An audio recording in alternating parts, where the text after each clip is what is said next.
Pues vamos a empezar con esta mesa, esta reunión de trabajo.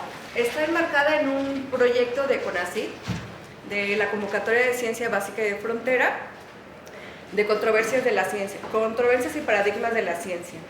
Y lo que propusimos en este proyecto fue prospectar otros futuros alimentarios, ¿no? Utilizando como herramienta la prospectiva a partir de la construcción de una política alimentaria en donde permita hacer una reconfiguración del sistema alimentario, considerando como vías o caminos o ejes fundamentales la soberanía alimentaria, el derecho a la alimentación y la justicia social. Les quiero presentar a mis compañeras que están participando conmigo en el proyecto, la doctora Gisela, la maestra Karen, la doctora Ginue y bueno, una servidora, soy Lourdes Flores. Bueno, básicamente lo que queremos en esta reunión es que nos ayuden a proponer en términos prospectivos la construcción de escenarios que permitan plantear una modificación de la política alimentaria. Queremos que todos tengan una participación importante, ¿no? Más que hacer solamente presencia, la idea es que podamos ir retroalimentando, ¿no? Y bueno, sí agradecerles pues que estén aquí y porque justo de estas diversidades es desde donde podemos construir otros futuros, ¿no?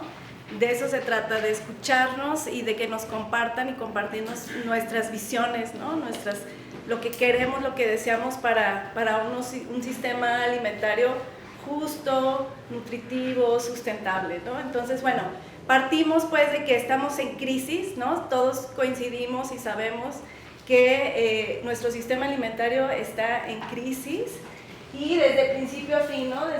Desde la producción al consumo, pasando por la distribución, el procesamiento, la comercialización, pues porque está la lógica capitalista, ¿no? Y entonces la lógica capitalista, pues, ¿qué hace? Que nuestros alimentos, pues justo, no sean sanos, no haya un sistema justo y bueno, entonces me gustaría que ustedes me compartieran, en vez de yo decirles, porque ya mucho hemos hablado de esta problemática, como dar un repaso así, general, que comentemos. Muchos alimentos viajan grandes distancias. Luego también en términos de distancias económicas hay muchos intermediarios entre el productor y el consumidor final y generalmente son esos eslabones intermedios los que se quedan con la mayor parte del valor producido en la producción, ¿no? Entonces hay por ejemplo el Walmart, ¿no? que tiene condiciones de compra para los pequeños productores muy desfavorables, ¿no? De condiciones de explotación también con sus propios trabajadores. Se lo decimos desde las redes, ¿no? O sea, como es a lo que nos estamos enfrentando. Porque el consumidor también a veces no quiere pagar más por un proceso de calidad. Entonces, digo, lo veo desde una perspectiva incluso de mi propia familia, de los que son productores, que han tenido que bajar la calidad de sus productos para poder acceder al mercado y poderse sostener económicamente el mercado, porque definitivamente la mayoría de los consumidores desconocemos el proceso que implica y las cualidades de un alimento de calidad. Entonces realmente el precio se vuelve como el intermediario o el factor a veces hasta más importante para comprar o no un alimento. Entonces yo tengo muchos problemas con la certificación y con la facturación, ¿sí? Porque los productores no pueden facturar, no están registrados y tampoco tienen certificaciones. Pero yo como comercializador, como un punto de venta, necesito declarar ante el SAT, tengo que tener normas sobre la Profeco para que los productos que son orgánicos o agroecológicos tengan su certificado y no les esté engañando a los clientes, pero los productores no tienen esto, entonces no hay una política que ayude al productor y que ayude al punto de venta para que pues, se comercialice y ese trabajo realmente pues rinda un fruto. Y lo que pasa, porque nos ha pasado a nosotros, es que a algunos productores se les echa a perder su producto, no encuentran cómo venderlo, no les creen que es agroecológico y una serie de cosas como esas. Nos convertimos en una sociedad voraz, en donde no nos interesa como que realmente aprovechar lo que el productor está sacando de su huerto, de su cultivo. Por eso se desperdicia mucho. Creo que cada profesionista, cada profesión debe de apoyarle para que se pueda como aprovechar de una mejor manera el esfuerzo que está haciendo el campesino productor.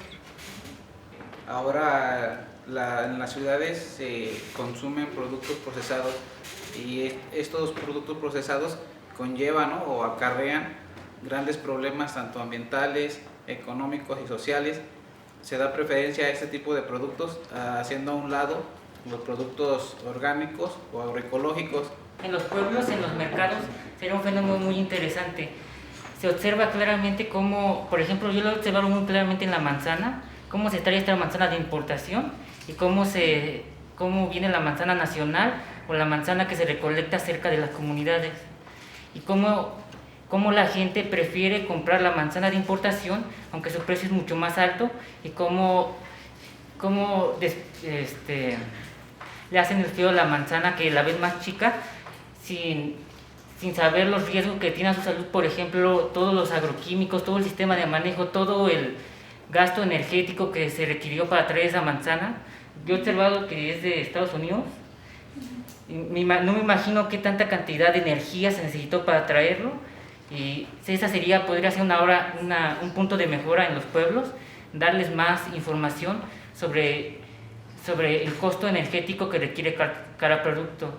Está modelando un paladar acorde a los intereses de la agroindustria, ¿no? Que es como algo que a mí me mueve mucho, porque realmente la cantidad de aditivos, de colorantes, realmente estar como aprovechando toda esta parte instintiva que tenemos para poder introducir ese cambio de dieta que el compañero señalaba, pero totalmente girada hacia un consumo que ya dejó de estar centrado en la alimentación, sino realmente es una mercancía lo que la persona está adquiriendo y no es un alimento. Entonces la noción del alimento se está perdiendo en los consumidores. Tanto en la actualidad, tanto bombardeo de marketing, publicidad, sí, totalmente aberrante a veces, aberrante y descontextualizada, ha hecho que los consumidores sean consumidos por el consumo, que el consumo nos consume, y que ese consumo que se oferta así de manera bestial en medios de comunicación y por todos lados, y a veces hasta en las propias universidades en nutrición y demás, no sé aquí, está súper desfasado de los ciclos naturales, de las estaciones. Bueno, ya no sé si hay estaciones climáticas ahorita, ¿no?, pero de los temporales, ¿no?, de fruta silvestre o de milpa o de etcétera. Y queremos, los que son consumidores quieren tener todo el año huitlacoche, ignorando que pues son frutos de temporada, ¿no? Y exigimos tener, no sé, berries en un lugar donde pues no hay berries. Entonces la deslocalización de los alimentos, y que están cada vez más, como decía una compañera, sobreestrogenizados. Un alimento casi con alto contenido de estrógeno, que queremos todo rápido y con mucha energía y de inmediato, ¿no? Y pues entre más sigues consumiendo, no solo se te va conquistando el paladar, ¿no? Va entrando ya incluso en los genes y alteraciones totalmente hasta neuronales, que a rato estamos todos ciscados ahí queriendo, pues por los aditivos, ¿no? Para estar feliz, pues otra coca con otra maruchan, y ya no, tú pruebas un huitlacoche y a esa gente y no, se les hace asqueroso, no le sabes, guácala, le falta sal, le falta chile, le falta todo, le falta azúcar. ¿Cómo nos gustaría que sí fuera? Y esa es la idea de esta mesa también, entendiendo que no podemos nada más fijarnos en el consumo, ¿no? O nada más en la distribución o en la comercio, sino que todo está entretejido, y desde ahí hay que plantear las soluciones, ¿no?, las propuestas. Y bueno, entonces de ahí la urgencia, como a todos nos toca, a toda la humanidad completa, ¿no?, nos toca, atraviesa todas las esferas de la humanidad. Entonces de ahí la urgencia de transformar nuestro sistema alimentario. Entonces, bueno, vamos a pasar a la siguiente parte. Muchas gracias. La idea es que en esos papelitos que nos ayudaran como a hacer como grupitos de 4 y pudiésemos escribir ahí futuros concretos que nosotros pensamos para cómo imaginamos la producción de alimentos nutritivos, justos, sustentables, que garanticen el buen vivir de las sociedades. Y que pensáramos, echáramos a volar la imaginación para construir este escenario, ¿sí? Pensemos en lo que nosotros nos gustaría.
Y, por ejemplo, veíamos que dentro de nuestras utopías estaba que cada familia y cada localidad genere alimentos, que las escuelas y la comunidad tengan una importancia en lo que es la producción de alimentos. Entonces veíamos que si eso lo queríamos como un escenario, tendrían que haber programas de capacitación para la producción de alimentos y programas que permitan que la gente tenga terrenos o acceso a la tierra para que produzca alimentos.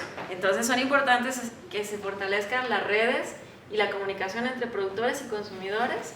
Y ahí entendimos que había muchísima falta formación para la participación y la colaboración horizontal. Es decir, si queremos ver redes de productores y consumidores en el futuro, necesitamos capacitarnos y formarnos para que existan y puedan ser un escenario posible, ¿no? Después hablamos que en ese sentido, como hay organización, pues también se necesita organizar el territorio para la producción de alimentos y el intercambio. Y para eso se necesita que aquí el compañero en su experiencia nos hablaba del problema del fiscal, que ya existen la producción del alimento, pero luego cómo demuestras, cómo compruebas, cómo haces el intercambio con quienes comercializan. Entonces ahí falta mucha capacitación para las cuestiones fiscales y también que estas diferencien a los pequeños productores de los grandes productores, ¿no? Que sean justas para facilitar el intercambio entre pequeños productores y comercializadores y procesadores de pequeña escala o artesanales. De que para que todo esto exista, pues también se necesitan reformas a la Constitución que vuelvan a proteger las economías nacionales. Iba por ahí, ¿no? Porque tenemos ahorita muy cedida la soberanía alimentaria por las importaciones, la falta de arancel, toda la neoliberalización del Estado, que obviamente ha impactado y que nos tiene en una situación de crisis alimentaria. Y aquí el amigo insiste en que hay que hacer una asamblea constituyente y reformar la Constitución. Agricultura urbana y producción ecoeducativa y de conexión al entorno natural, senderos de conexión. Es decir, aquí pensamos que la agricultura urbana tiene que seguir siendo una actividad que se fomente porque es la que nos permite reconectar y revalorar el trabajo del campesinado para hacer esos lazos y esas redes como ese motor, ¿no? La conexión con la tierra y la valorización del agricultor. Nosotros lo dividimos en ambiental, económico, social y político-cultural. Y bueno, dentro de lo ambiental comentamos que pues es muy importante como recuperar una relación distinta con la naturaleza, ¿no? Y comentábamos que por ejemplo las comunidades indígenas que tienen una visión distinta de esa relación, sería un espacio donde se pudieran ir a recuperar muchas prácticas tradicionales y también variedades tradicionales. Por otro lado, en términos ambientales, también pensamos que es sumamente fundamental y relacionado con lo anterior, la educación ambiental. Es decir, creemos que hay un problema en la forma en cómo nosotros estamos viendo a la naturaleza y que necesitamos como tener esos diálogos para poder cambiar esa relación, ¿no? Luego en la parte económica, también como que los productores puedan apropiarse no solamente de la producción, sino también de la transformación. Incluso yo creo que como consumidores también podríamos ahí acercarnos más a la alimentación por un lado, pero también podríamos reducir costos y producir alimentos más saludables. También buscar precios y precios justos para los alimentos. Yo creo que tanto para los productores como que sean accesibles para los consumidores, ¿no? Y derecho de salud, bueno, derechos en general, seguridad social para los productores, ¿no? En lo social, trato justo entre productores, consumidores y comercializadores, intermediarios, pero intermediarios, digamos, solidarios, ¿no? O sea, que sea una relación que sea más equitativa, porque pues actualmente hay una relación poco equitativa, ¿no? Y que no hay una valoración de los productores y de las productoras y del trabajo agrícola. La educación alimentaria para poder tener pues más elementos para decidir por dietas más sostenibles, más saludables. Y el tema de la igualdad, yo lo discutíamos como alrededor pues de la igualdad económica, pero también la igualdad de género, o sea, como que todos y todas disfrutemos de los mismos derechos, ¿no? Si no es así, es difícil como poder cambiar otras cosas. Y finalmente en la parte más político-cultural, pues igual la educación otra vez, la investigación que esté al servicio de la producción sostenible. O sea, pensar todo esto dirigido a construir un entorno donde el derecho a alimentación sea real, ¿no? Que todos podamos participar en la toma de decisiones, en el diseño de las políticas públicas y un poco relacionado con la Asamblea Constituyente, pensar cómo podemos repensar muchas leyes que están construidas desde una lógica que no favorece a las personas y a la naturaleza. La función que cumple la agrobiodiversidad en la sociedad, ¿no?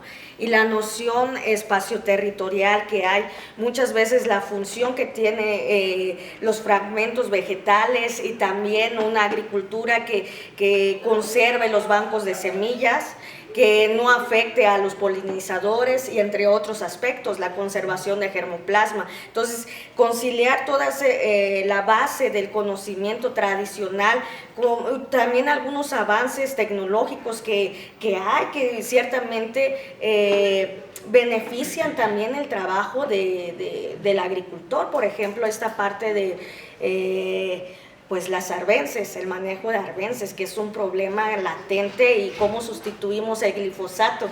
Decía algún productor, bueno, es que nosotros amamos el glifosato porque con una aplicación me olvido, y ahora me están trayendo alternativas que me causa más trabajo. Y también la resignificación del papel del agricultor en la sociedad, que es sumamente importante, y desde ahí pues se cambia un estilo de vida para la sociedad como un todo. La identificación de esos actores clave, ¿no? Y en eso estamos hablando de los técnicos, estamos hablando también de extensionistas que muchas veces se conflictúan porque no hay un acompañamiento en campo, y ciertamente son pocos técnicos para muchas comunidades, ¿no? E incluso se hablaba sobre un marketing agroecológico, o cuáles serían esos mecanismos de difusión para llegar a más personas, porque parece ser que el nicho de mercado está sumamente especializado. Solo aquellos que están involucrados en el tema son los consumidores, pero ¿cómo involucramos a más personas, no? ¿De qué manera tendríamos que hablar con ellos? ¿De qué manera generamos ese diálogo informativo entre el consumidor y nosotros? Entonces, en la cuestión política pensamos que tiene que ser intersectorial, ¿no? Que distintos sectores se involucren para la solución de problemas, y justamente lo que mencionaban, la parte de salud, ¿no? Que está directamente relacionado. Por ejemplo, hay distintos tipos de plaguicidas, de agrotóxicos con un nivel de toxicidad que ni siquiera los consumidores desconocemos de lo que impacta en nuestra salud, ¿no? Entonces, si empezamos a hablar sobre ese impacto, es posible que haya mayor interés de los consumidores para llegar a los distintos mercados. Y no solamente hablar de mercados alternativos, sino los mercados municipales. Entonces pensamos en un programa llamado como AAA, o sea, la alfabetización alimentaria agroecológica. Cómo llegamos a más consumidores potenciales, cómo democratizamos la alimentación, no solamente que un grupo de personas porque tienen mayores recursos puedan accesar a los alimentos orgánicos. Y en ese sentido podríamos pensar en programas como Cosecha y Paga, ¿no? Que más personas pudiesen llegar a los huertos o a estas unidades de traspatio y que ellos mismos se involucren con la cosecha o con la siembra para poder involucrarse en el proceso productivo. También algo muy importante son los créditos rurales, porque algo que estamos enfrentando es el aumento de eventos climáticos extremosos. Al momento de hacer el planteamiento de los escenarios, aquí con los compañeros Aizam y Leo, Leo tocaba el punto de lo que son las ciudades urbanas, ¿no? Y su interacción con la producción del campo, de cómo aún sigue presente la desconfianza del consumidor y esto no hay ese valor para los productos que vienen del campo, la cual debería tenerlo. Con Aizam, él tocaba el tema de las comunidades, ¿no? O sea, de cómo decir, bueno, yo como comunidad me organizo, como comunidad rural o comunidad indígena, me organizo para poder conjuntar mi venta de forma grupal y establecer esas relaciones de mercado directamente con el consumidor o como acopio y que otro fuera, él comentaba, la participación del Estado para la distribución en otras zonas, ¿no? Como políticas, los compañeros muy atinadamente decían pues que había que atender a la población en el sistema de educación básica, ir creando desde esta cultura, tanto para el cuidado ambiental, como para la concientización en el consumo, ¿no? En el consumo de productos y la confianza, el creer también que los productos locales, los productos artesanales son saludables, ¿no? Así como te crean toda una publicidad para un lado, que también la existiera para que los niños ya revalorizaran esos productos locales. En el caso de la parte ya de como productores, yo les decía, y tiene que ver con lo que comentaba el equipo 1 cuando decía, hay gente que no quiere producir y también hay gente que quiere producir y no tiene tierras, ¿no? Entonces yo creo que también como que habría que hacer política, tanto en la parte de educación que ellos comentaron, como también en esta generación de oportunidades para la gente que sí quiere producir o que ya tiene este grado de concientización, pero no tiene las tierras, ¿no? Entonces, esta vinculación de las siguientes generaciones de hijos de agricultores que se fue haciendo tan pequeño, pues su territorio, que ya no tienen este acceso a la tierra.